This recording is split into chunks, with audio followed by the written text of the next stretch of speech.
holding toppled to the ground. A series of unfortunate events by Lemony Snicket. Ironically, that was a very unfortunate event. She broke up with him the next day and told all the other girls that he had cooties. Cooties were the least of my worries, though. These visions were 10 times worse. I couldn't kiss anyone without being instantly disgusted with them. I never felt the usual fireworks that everyone else did because my mind was always reminding me why I shouldn't date them. My next kiss was in one of the back corner booths at Chili's. I know, real romantic. Something about their bottomless wings just really sets the mood, you know? I was 15 and he was 16. I remember being a bit tense all throughout the date, knowing that he would probably make a move. We had been on 3 dates now, and although I was still a little unsure about him, I did like him. That was until I kissed him. His lips on mine was what sealed the deal. Peter, I just can't do this. Blonde curls hung limply over her shoulders, her blue eyes watery and her nose red. A bit of snot coated her upper lip. She had been crying all night. Mascara ran down her cheeks in thin black trails. This poor girl looked like she had been through the ringer. Come on, Grace, it was an accident. He paced back and forth, his hands carding through strands of auburn hair. It didn't even mean anything. Grace's arms shook as she crossed them. I could tell that she still loved him, but she wanted to hold her ground. At this point, it looked like a losing battle, her lip trembling and her mind wavering, her sanity hanging on by a thread. But it still happened. She blew out a shaky breath.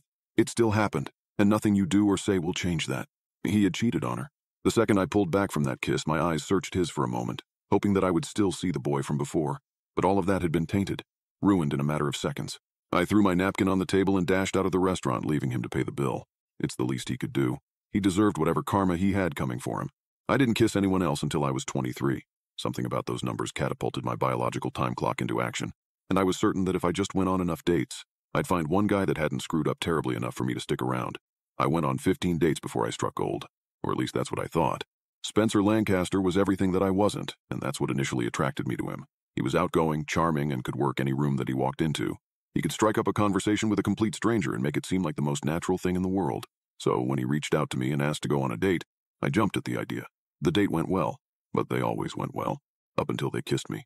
We talked about something funny that had happened to him at the grocery store the other day and laughed about his horrible stash of pickup lines. By the time we had finished our dessert, it was so late that the restaurant practically kicked us out. We shot each other a look as we strolled down the sidewalk before both of us burst into laughter. Did you notice the way that lady kept circling our table? Spencer asked, a lopsided grin spilling out onto his features. Oh, you mean when she practically stared holes into the back of our heads? Another giggle bubbled up from my lips. Pretty sure she wanted us gone like 30 minutes ago. Don't worry about it. I left her a good tip. His shoulder brushed against mine for a second, playfully nudging me. Handsome and generous, I murmured teasingly. I usually wasn't this open and lighthearted because I knew what the outcome would probably be. But something about Spencer was just so easy. Liking him was effortless. You give me more credit than I deserve. His lips tugged up again, perfectly white teeth flashing me a Hollywood smile as his arm came up to rest around my shoulders, pulling me close. For just a moment, I allowed myself to let my walls down. I leaned into the warmth of his embrace, and for a second, I threw caution to the wind. As we walked around the square, continuing our playful banter, it didn't take us long to notice that all the other shops around us were closing. So Spencer proposed an idea. Hey, he said, scratching the back of his neck before shuffling in place a bit. This was the first time I'd seen him even remotely nervous. I don't mean for this to sound forward, but is there any chance you might want to come back to my apartment for a bit? I still don't know if it was the 3 glasses of wine or the way that he was able to put my mind at ease, but I found myself shaking my head yes before my brain could even register what I was doing. In fact, all logic had flown out the window. Spencer's apartment was nice and quaint and unusually immaculate. In fact, it smelled like he had scrubbed the place down top to bottom with bleach. Now I know what you're thinking. That should have been your first red flag. Listen, I know I was stupid and slightly tipsy, and hindsight is 20/20.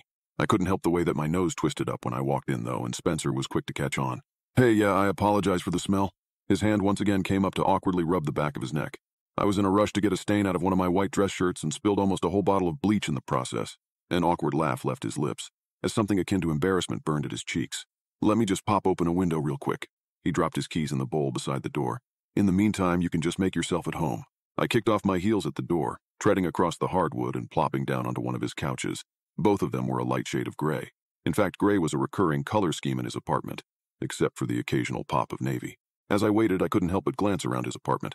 Instead of pictures or knickknacks, I was met with strange, abstract pieces of art. One of them was a vase shaped like a hand. He didn't strike me as the type of man to enjoy the fine arts, but then again, who was I to judge? When he finally strolled back into the room, he nodded towards the fridge and said, "You want some water?" "No, I'm good. Thank you, though." My fingers came up to tuck a stray strand of hair behind my ear. The open windows were making the apartment a little drafty. As he cracked open the fridge, I shifted uncomfortably in my seat. Something was poking me, and it felt sort of sharp. I reached up under me, digging around until I found the culprit. A shiny gold hair clip stared up at me before it was quickly snatched from my grasp. "Oh, sorry about that," Spencer laughed, tossing it into the little hand-shaped vase. "My sister stayed here for about a week and I'm still finding stuff that she's left behind." Insert red flag number 2. "Don't worry about it." I patted the seat next to me and smiled. "Is she younger or older?" The rest of the night was spent talking about our family issues and sharing another bottle of wine. Ironically, not only were Spencer and I the oldest siblings, but both of our mothers believed in the power of the essential oil propaganda. I jokingly told him that bleach would give him cancer, the smell still assaulting my nose from time to time, and he was quick to reply back with, "Well, next time I'll just douse my shirts in